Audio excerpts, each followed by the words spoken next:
नमस्कार दोस्तों, मैं आपका दोस्त और होस्ट आज और आप देख रहे हैं द बम्बार्ड। द बम्बार्ड की टीम आज मंडाव में पहुंची है, जो एक पर्यटन स्थल है और बाहर विदेशी यात्रियों के लिए एक अच्छी जगह है घूमने के लिए।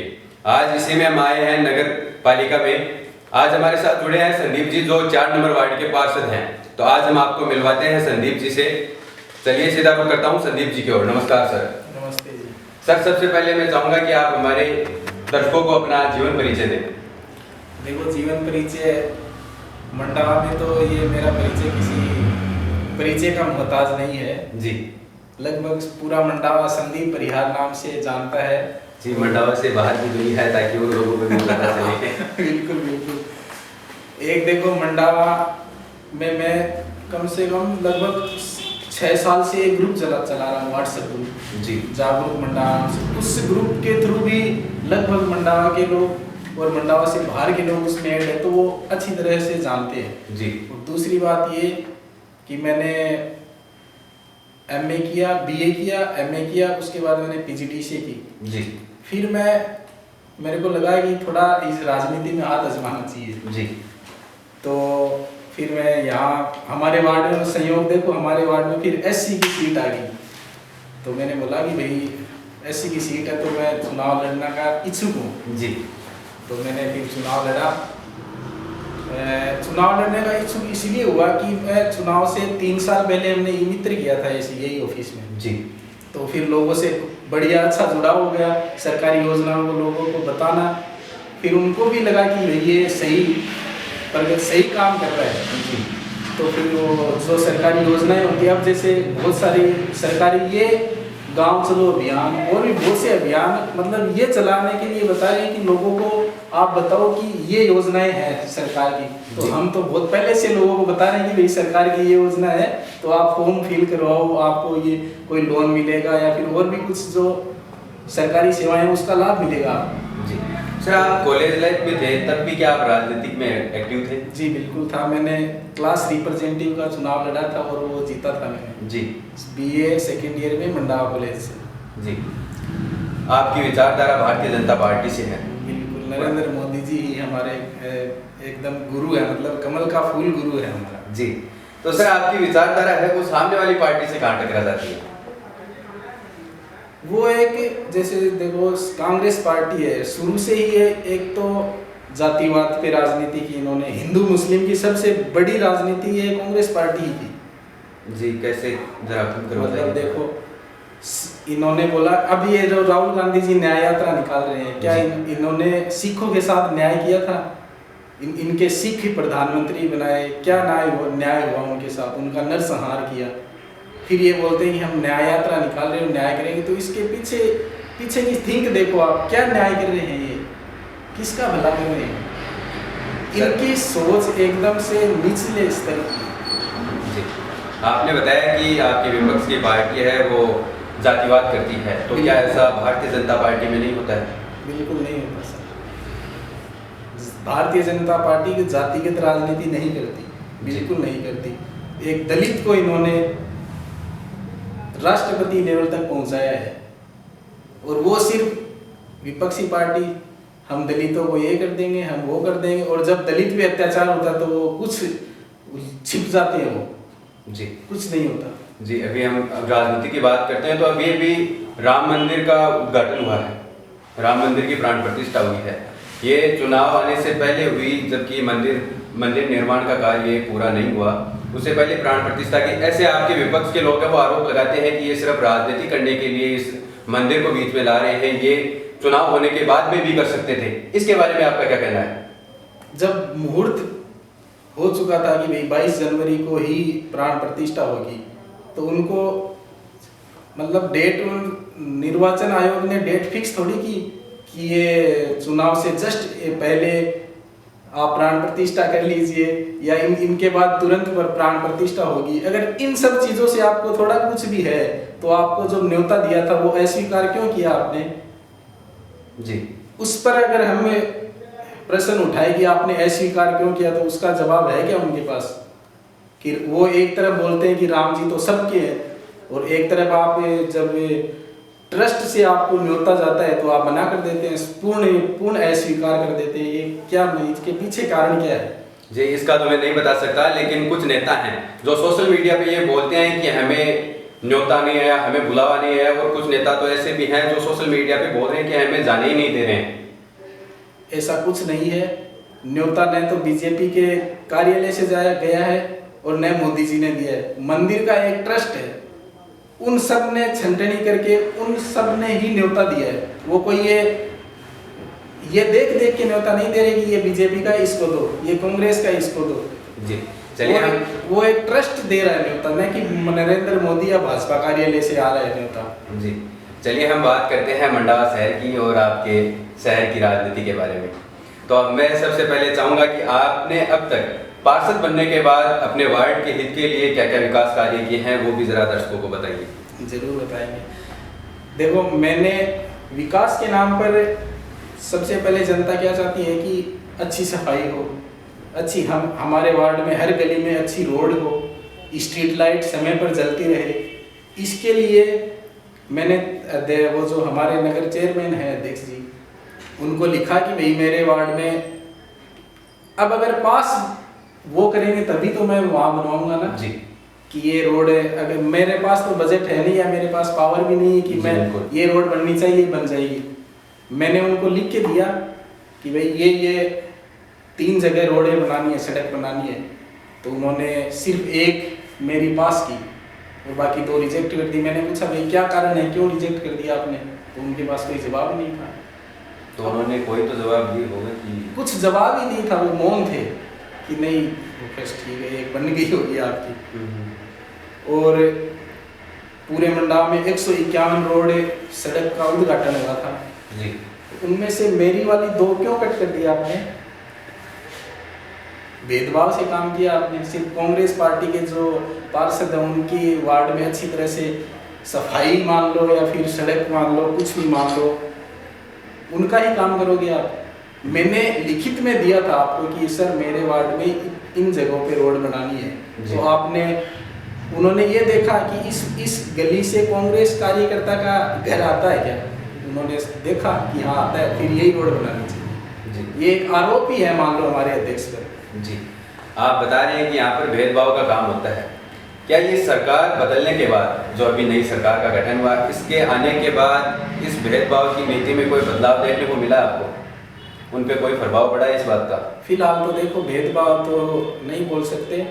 फिलहाल कोई नाली का सफाई का कोई नया कुछ टेंडर तो होगा नहीं। जो रनिंग में जो काम थे पहले वाले वही हो रहे हैं, नया कुछ तो होगा नहीं अभी। और वार्ड में विकास की आप बात बोलो तो वार्ड में पहले वो स्ट्रीट लाइट है, वो एलईडी लाइट थी, बड़ी वाली जो एलईडी लाइट है, मेरे पास फोटो भी है फोन में जी, उनको उतार के उन्होंने बल्ब लगा दिया, एलईडी बल्ब। अच्छा, बड़ी वाली लाइट है उसको भी उतार लिया। ये विकास किया हमारे अध्यक्ष जी ने यहाँ मंडाव में जी। पहले बड़ी लाइट अब देखो बाहर लगी हुई है, वो खराब है, जो भी लगी हुई वो खराब है। और उनकी जगह जो 9 वाट के बल्ब आते हैं वो लगा दिए। मेरे पास फोटो भी है उनकी, मैंने भेजी भी थी कि भैया आपने अपने शासन में, कांग्रेस के शासन में ये विकास किया है जी। और हमारे वो सर वो जो लाइटें लगी थी वो बीजेपी राज में थी, भारतीय जनता पार्टी का जब यहाँ चेयरमैन हुआ करता था तब की वो लाइट्स थी जी। जो ये कांग्रेस के पार्षद हैं और उनके जो वार्ड हैं उनमें कितना क्या विकास कार्य हुआ आपके अनुसार पिछले सत्र? विकास कार्य में एक देखा जाए अब आपका ये वीडियो जब प्रसारित होगा तो लोग बोलेंगे कि भाई पार्षद ये तो बोल रहे हैं कि विकास हुआ है। कमेंट में नीचे यही लिखेंगे कि ये बोल रहे हैं कि विकास हुआ है, इसका मतलब विकास तो हुआ पर ये झूठ बोल रहे हैं। विकास का मतलब यही नहीं होता कि रोड बना दी विकास समझ लिया आपको, स्ट्रीट लाइट या कुछ भी थोड़ा कुछ कर दिया और उसको विकास समझ लिया। विकास का मतलब ये होना चाहिए कि कहीं ना कहीं मंडावा में एक मैन्युफैक्चरिंग यूनिट होनी चाहिए जिससे लोगों को रोजगार मिले। रोजगार के बिना क्या विकास, क्या काम आएगा विकास? अब यहाँ के मतलब बहुत सारे लोग ऐसे निठल्ले फिर रहे हैं, कोई काम नहीं। आप देखो, आप मंडावा में अभी साल भर से आने लगे हो, 5 साल बाद में आ पाओगे या अभी जो 5 साल पहले का गया हुआ आदमी है वो अब भी आएगा तो यही कहेगा कि यार 5 साल पहले की मंडावा ऐसा ही था, आज भी मंडावा ऐसा ही है, क्या कर रहे हैं यहाँ? तो क्या आने वाले 5 साल में मंडावा में कोई चेंजेस देखने को मिलेगा? देखो, हमारे जो सरकार है, सांसद जी भी भाजपा पार्टी के ही हैं, विधायक जी हालांकि कांग्रेस पार्टी से हैं, तो सांसद जी उनसे मेरा यही अनुरोध रहेगा कि मंडावा की तरफ ध्यान दे करें। और मंडावा एक वर्ल्ड जो गिनीज बुक है जी, उसमें भी नाम आता है कि यहाँ सबसे ज़्यादा विदेशी पर्यटक आते हैं। जी, जो ये बाहर के विदेशी पर्यटक यहाँ पर घूमने के लिए आते हैं, तो क्या यहाँ पे उसका रोजगार का अवसर नहीं मिलता है? बाहर के लोग आते हैं यहाँ पर घूमने के लिए। अब एक अंग्रेज है, एक पर्यटक है विदेशी, वो 10 साल पहले आके चला गया जी, और वो 10 साल बाद में अपने ग्रुप के साथ यहाँ आएगा, उसको सेम वही सिचुएशन दिखेगी, तो वो क्या करेगा तीसरी बार आके? अब जितने भी जो विदेशी पर्यटक थे वो आके सब कुछ देख चुके मंडावा को क्या है, क्योंकि मंडावा में कुछ नया हुआ नहीं, वो देख चुके 20 वर्ष में, तो पूरा मंडावा मतलब एक एक कण है ना वो देख चुके। अब वो दोबारा देखने क्या है, वो बोर हो गए कि ये क्या है, ये 20 साल पहले देखा था, 10 साल पहले देखा, वही मंडावा है, क्या है इसमें, कुछ खास नया ही नहीं। तो केंद्र सरकार और राज्य सरकार है वो लोन देती है, ब्याज मुक्त लोन हेरिटेज के नाम पे जी। तो यहाँ के जो बड़े नेता हैं, चलो मैं तो छोटा हूँ अभी, यहाँ के जो बड़े नेता हैं उनको सोचना चाहिए ना कि हेरिटेज के नाम पे इसको डेवलप किया जाए। जब सरकार डेवलप करने की सोच रही है, सरकार आपको ब्याज मुक्त लोन दे रही है, तो हेरिटेज के नाम पे कुछ बड़ा डेवलप किया जाए, उससे आमजन को भी आमदनी होगी, नगर पालिका को भी आमदनी होगी, यहाँ के प्रशासन है उनको भी आमदनी तो होगी, यहाँ के जो लोग हैं, आमजन है, लोकल पब्लिक है, वो भी जब वहाँ काम करेंगे तो उनको भी पैसे या आमदनी कुछ तो मिलेगा ही। जी, यहाँ पर भारतीय जनता पार्टी के कार्यकर्ता या पार्षद हैं, आप सब लोग मिलकर इस मंडावा को कैसे डेवलप करेंगे वो भी जरा दर्शकों को बताइए। कि उसके लिए पहले प्रेजेंटेशन तैयार करना होता है। प्रेजेंटेशन तैयार करने के लिए सबसे पहले तो फंड की आवश्यकता होती है जी, और फंड के बाद अधिकारी, नेतागण, ये सब अपने इनकी सोच बड़ी होना, सोच बढ़ानी पड़ेगी इनको कि भाई अपने मंडावा को विकसित करना है, डेवलप करना है। तो यहाँ अब जैसे मैं 10-12 दिन पहले एक चूरू के अंदर गांव है, रामसरा गांव जी, तो वहाँ बस टीले हैं और कुछ भी नहीं है, वहाँ टीले हैं, वहाँ ऊँट खड़े कर दिए, 2 घोड़े खड़े कर दिए और 1-2 मोटर बाइक वगैरह खड़ी कर दी, और वो एक उसको टूरिस्ट स्थल बना दिया जी। तो वहाँ जब आप घोड़े की सवारी करोगे, एक चक्कर राउंड लगवाया, लाओ 150 रुपये, कुछ नहीं किया उसने, बस एक टीले पे एक टूरिस्ट पॉइंट बना दिया जी। तो मैं इनसे, प्रशासन से, जो नगर अध्यक्ष हैं उनसे, जो यहाँ के नेतागण हैं उनसे यही प्रे करूँगा, रिक्वेस्ट करूँगा कि ऐसा टूरिस्ट पॉइंट अगर मंडावा में देश विदेश से पर्यटक आते हैं तो ऐसे टूरिस्ट पॉइंट का निर्माण किया जाए जिससे यहाँ के लोगों को आमदनी हो, क्योंकि रोजगार ही किसी देश को, किसी राज्य को, किसी स्टेट को, टाउन को, कस्बे को ही डेवलप रोजगार ही कर सकता है जी। हम आपकी राजनीतिक बात करते हैं, जब आपने अब ये चुनाव लड़ा उस समय आपके सामने क्या क्या चुनौतियां आई वो भी जरा दर्शकों को बताइए। चुनौतियां देखो, बहुत सारी चुनौतियां थी वैसे। फर्स्टली चुनौती तो यही है कि जो ये थोड़ा विवादित बयान समझूंगा मैं जी। मेरे वार्ड में मुस्लिम आबादी थी, वो ज़्यादा थी, सबसे ज़्यादा जी, मतलब 350 के लगभग पोलिंग मुस्लिम आबादी की थी। तो सबसे पहले, और ये मुस्लिम में कैंडिडेट है कि मैंने इब्राहिम जी का वीडियो सुना था, उन्होंने बोला था कि ये हमारे वाले बीजेपी को वोट नहीं देते जी। फर्स्टली तो हमारे सामने यही था कि ये वोट नहीं देंगे अपन को। क्या वजह होती है कि ये वोट नहीं देते हैं? मोमडन्स होते हैं, वो भारतीय जनता पार्टी को पसंद नहीं करते हैं, इसके पीछे क्या वजह है? बहुत सारे एजुकेटेड मुस्लिम लोग हैं, मेरा दोस्त भी है, बहुत सारे मुस्लिम एजुकेटेड जो लोग हैं वो भाजपा को पसंद करते हैं, अच्छी तरह करते हैं, पर जो अनएजुकेटेड लोग हैं जी, वो ये बोलते हैं कि ये मोदी तो सिर्फ हिंदुओं को रखना चाहता है भारत में, बाकी जो मुस्लिम है उनको बाहर या पाकिस्तान, अफगानिस्तान कहीं भी भेजेगा। तो उनके दिमाग में ये चल रहा है कि ये मोदी अगर पावर में रहेगा तो हमको यहाँ से भगा नहीं दे, और उनको वो जो दिमाग में चल रहा है वो हम निकाल भी नहीं सकते। कैसे निकालेंगे? उनके दिमाग में फिट हो चुका, ब्रेन वॉश हो चुका उनका। क्यों, क्या वजह रही कि उनके माइंडसेट ही ऐसा हो गया कि नहीं, भारतीय जनता पार्टी तो मोमडन्स के लिए खतरा है? ये माइंडसेट आगे बना क्यों मोमडन्स में? बहुत सारे जो निठल्ले रोजगार के लिए फिर रहे होते हैं, वो युवा नेता बन जाते हैं और फिर एकदम बेखौफ ऐसे स्पीच देते हैं कि उनसे मतलब उनका ब्रेन वॉश हो जाता है कि ये मोदी तो हिंदू धर्म के लिए है, योगी हिंदू धर्म के लिए है, हमारी मस्जिदें मज़ार तोड़ रहे हैं, पर उनको ये नहीं पता कि तोड़ क्यों रहे हैं। जब आपने अतिक्रमण किया, वो तो मंदिर हो चाहे मस्जिद हो, वो तो टूटेगा ही, जो इलीगल है वो तो टूटेगा ही। पर उनके दिमाग में एकदम से भर देते हैं यही लोग, इनके ही लोग, कि भाई ये मोदी जी हमें ये कर देंगे वो कर देंगे, जबकि वो देखो 80 करोड़ लोगों के लिए राशन फ्री कर रहे हैं, तो क्या ये नहीं लेते क्या वो राशन? जी बिल्कुल लेते हैं। या चिरंजीवी योजना जैसे गहलोत सरकार ने की थी, तो ये आयुष्मान कार्ड भी मोदी सरकार ने लागू किया अभी, तो क्या ये नहीं लेंगे क्या उसका? जी, आपने बताया कि अतिक्रमण में जो घर हो या मस्जिद हो या मंदिर हो वो आते हैं तो वो टूटते हैं, लेकिन हमें अक्सर देखने को मिलता है कि जो मस्जिद टूटती है उसके तहखाने में या तो मूर्तियाँ मिलती हैं या शिवलिंग मिलते हैं, और वहाँ पर मंदिर का निर्माण होता है।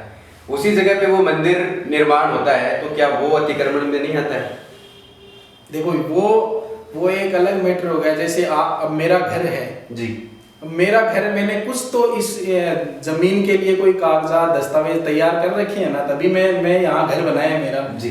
अब जो लोग पावर में आ गए, ऐसा बोलना नहीं चाहिए, लेकिन वो जो लोग पावर में आ गए, मुझे वहां से भगा के मेरा घर तोड़ के ऊपर से तोड़ के और अपना घर बना दिया, तो फिर मैं भी कभी पावर में आऊंगा तो वो देखूंगा ना कि ये तो मेरा घर था, आप निकलो यहाँ से। जी। तो फिर आप ये नहीं बोल सकते कि आपने वो आपका पहले वाला अतिक्रमण में होगा ना। अतिक्रमण में कैसे होगा? मैंने वो तो आपने बताया कि अतिक्रमण, इसलिए मैंने बोला नहीं, तो वो जो मंदिर बना है वो पहले कुछ डॉक्यूमेंट्स या कागजी कुछ दस्तावेज तैयार करके उसके बाद ही तो वो मंदिर बनाया, उसकी प्राण प्रतिष्ठा भी हुई होगी, सब कुछ होता है। अपन 100 200 300 साल पहले भी ये सब हुआ ही था जी। जब वो मुगल काल आया, वो एकदम पावर में आ गए तो उन्होंने आधा मंदिर तोड़ के ऊपर उसके मस्जिद बना दी। जी, आप भारतीय जनता पार्टी से जुड़े हुए हैं, तो क्या आप एक पार्षद हैं? आप पहले भी किसी पद पर कार्यरत रह चुके हैं? तो भाजपा IT सेल से था मैं पहले, अब भी हूँ मैं पार्षद के साथ साथ भाजपा IT सेल का मंडावा विधानसभा का कार्यकर्ता हूँ मैं अभी भी। जी, IT सेल में क्या काम होता है वो भी जरा दर्शकों को बताइए। ऐसे IT सेल में यही काम जो आप कर रहे हो, फेसबुक हर मतलब जो कैंडिडेट है जिसके पास व्हाट्सएप है, फ़ोन है, एंड्रॉयड फ़ोन है, उसके पास जो सरकार की योजनाएं आती है, जो फॉर्म्स वगैरह आते हैं, वो सब उनके पास पहुंचाना और भारतीय जनता पार्टी का प्रचार करना ऑनलाइन। जी, आप भारतीय जनता पार्टी का प्रचार करते हैं बेसिकली ऑनलाइन? बिल्कुल, IT सेल का मीन्स यही होता है, आपसे ये समझ लो। जी, तो इससे कितना फायदा मिलता है भारतीय जनता पार्टी को? बहुत फायदा मिलता है। जैसे देख लो, शुरू में जब नरेंद्र सिंह मोदी आए थे, उन्होंने वो क्या थे, गुजरात के CM थे, वो तो राजस्थान में कौन जानता था उनको? जी। अब पूरा वर्ल्ड जानता है उनको, पूरा देश पूरी दुनिया जानती है उनको। अभी देखो, आज ही मैंने एक वो खबर भी लगाई थी, उनके 22 मिलियन सब्सक्राइबर हो गए यूट्यूब पे, जो आज तक इतिहास में किसी लीडर के नहीं हुए। तो वो हर अपनी जहाँ भी जाते हैं अपनी स्पीच वो उस ऐप पे या अपने उस चैनल पे लाइव करते हैं। तो एक तो ये बहुत बड़ा फायदा हुआ ना कि हर लोग देख रहे हैं। न्यूज़ चैनल वाले दिखाएंगे तो वो ये बोलेंगे कि ये मोदी मीडिया है, सिर्फ मोदी जी का प्रचार करती है, उन्होंने क्या अपना खुद का ट्रेंड कर लिया अभी। जी। तो अभी देखो 22 मिलियन आज ही हुए हैं उनके, तो उसके लिए भी मैं नरेंद्र मोदी जी को बहुत बहुत बधाई देता हूँ। जी। तो इसका फायदा ये हुआ कि हर जन तक वो बात पहुँच रही है, इंटरनेट के थ्रू, IT सेल के थ्रू।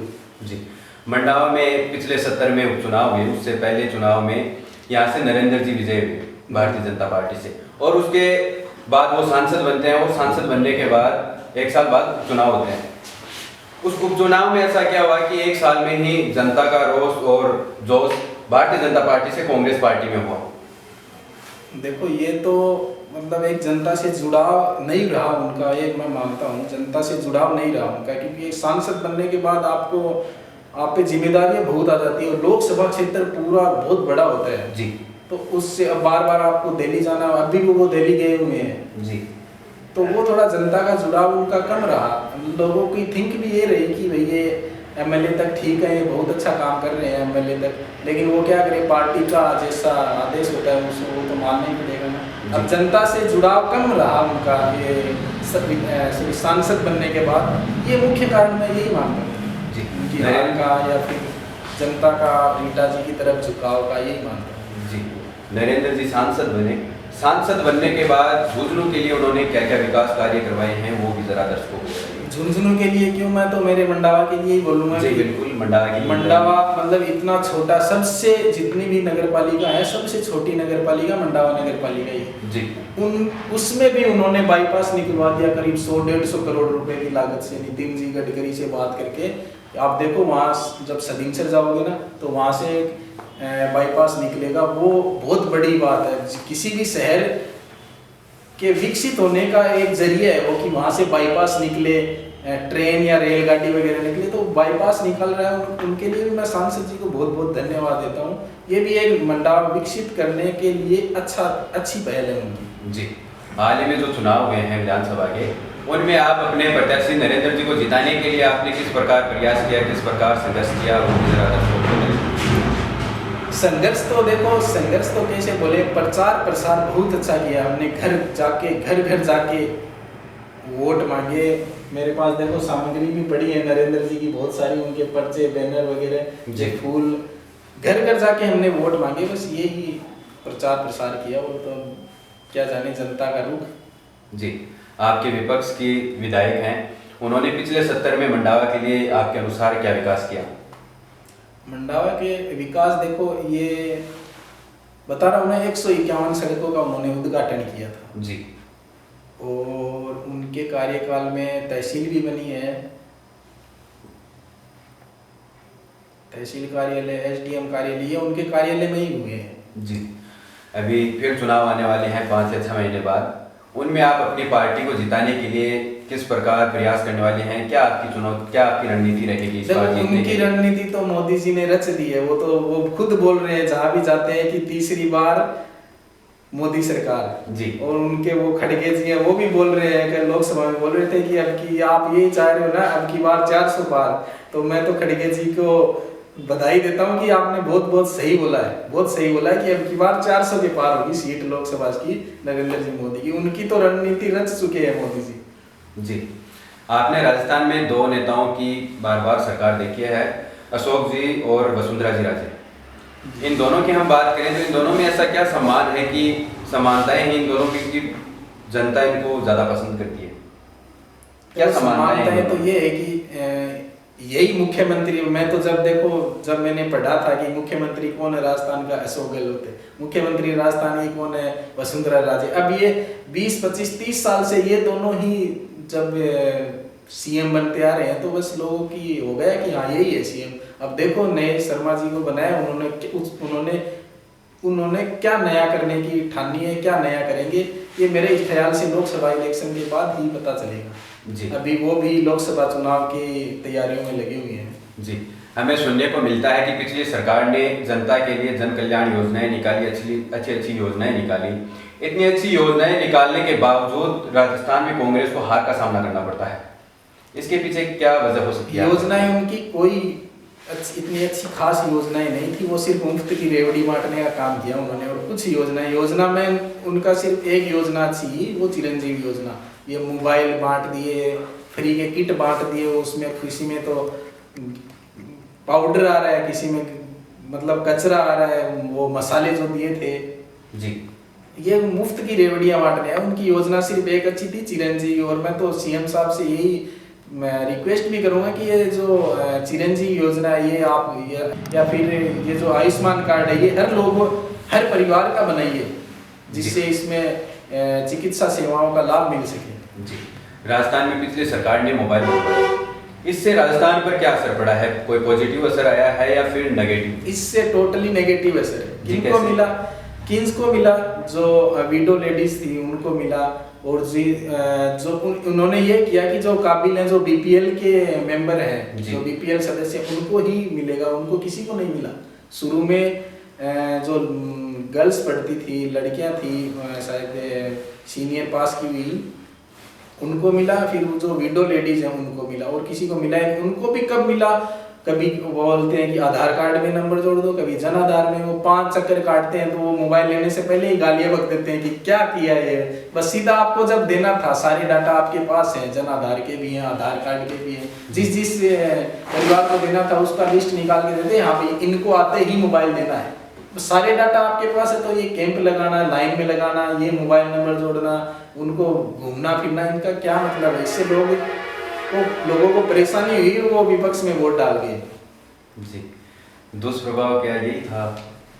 सॉरी, दुष्प्रभाव मोबाइल बांटने के। बिल्कुल, ये इनकी मुफ्त की रेवड़ियाँ चली नहीं है, बिल्कुल नहीं चली। जी, आपका अभी पार्षद और समय जो बचा है, इस आने वाले समय में आप अपने वार्ड में क्या क्या विकास कार्य करवाने वाले हैं, वो भी जरा आप बताइए। देखो, अभी 3 साल हो गए कांग्रेस के शासन में पार्षद था, तो इतना कुछ करवा नहीं पाए, क्योंकि वही अध्यक्ष है, नगर पालिका अध्यक्ष, वो तो अपने लोगों की सोचेगा ना, अपने जो पार्षद है उनकी पार्टी के, उनकी ज़्यादा काम करने की प्रोसेस करेगा ना। तो अभी मेरे वार्डवासियों से और मेरे जो चाहने वाले हैं उनसे मेरा यही रहेगा कि जो भी वार्ड में A to Z कुछ भी समस्याएं होती है, नाली सफाई की, झाड़ू लगाना, या फिर स्ट्रीट लाइट की, या रोड सड़कें बनाना, कुछ भी, वो मैं मेरे हिसाब से पूरा 100% करने की कोशिश करूँगा। जी, आजकल के हमारे युवा साथी हैं, वो अक्सर रास्ता भटक जाते हैं, किसी गलत संगत में जाकर धूम्रपान करना, शराब का सेवन करना इत्यादि गलत आदतों से जूझते हैं। उनको सही रास्ते पर लाने के लिए अगर आप युवाओं को कोई संदेश देना चाहते हैं, तो वो भी आप हमारे चैनल द बम्बार्ड के माध्यम से दे सकते हैं। युवाओं से मेरा यही संदेश है कि आप शुरू से ही 10th से या फिर सीनियर क्लास से ही आप प्रतियोगी परीक्षाओं की तैयारी कीजिए। प्रतियोगी परीक्षाओं की तैयारी करोगे तो आपका दिमाग एकदम से वो रहेगा कि मेरे को तो बस पढ़ना है। अब आपने पढ़ मर के 10वीं पास कर ली, फिर सीनियर पास कर ली, पढ़ मर के, फिर वो बोलने लगे कि हम तो 12वीं पास है, फिर कॉलेज भी आजकल 50-40% से पास होके निकल लेते हैं, उससे कुछ नहीं होगा, वो उससे फिर आपको बेरोजगारी होगी। अब आजकल मोबाइल है, ये समय की मांग है, अब मोबाइल है, इसमें रिचार्ज कराना होता है 750 का, वो पैसे भी नहीं मिलते, मोबाइल आप रख लेते हो, वो रिचार्ज के पैसे नहीं मिलते। तो दिक्कत ये है कि आप जब 10th से सीनियर से आप कंपटीशन एग्जाम की तैयारी करोगे साथ साथ, तो आपको मोबाइल की ज़रूरत ही नहीं पड़ेगी, मोबाइल चलाने की ज़रूरत ही कहाँ पड़ेगी, फिर आपका मन पढ़ाई में लगेगा। अब जब आप 5 साल से 7 साल से कंटिन्यू एक ही पढ़ाई प्रतियोगी परीक्षाओं की कर रहे हो, तो किसी ना किसी में तो वो सिलेक्शन होगा ही, या फिर आप प्राइवेट जॉब करने के भी लायक हो जाओगे। आपको बोलना, लिखना, अटेंशन, सब कुछ आप सीख जाओगे। सिर्फ पढ़ाई ही एक माध्यम ऐसा है जिससे आप अपने जीवन अच्छे से गुजार सकते हो। जी, धन्यवाद, आपसे मिलकर अच्छा लगा। मैं और मेरी पूरी टीम आपके उज्जवल भविष्य की कामना करते हैं। धन्यवाद दोस्तों, ये थे हमारे साथ संदीप जी। इनसे मिलकर आपको कैसा लगा ये आप हमें कमेंट बॉक्स में बताइएगा। मिलेंगे जल्दी एक और नई शख्सियत के साथ एक नई कड़ी में, तब तक के लिए धन्यवाद।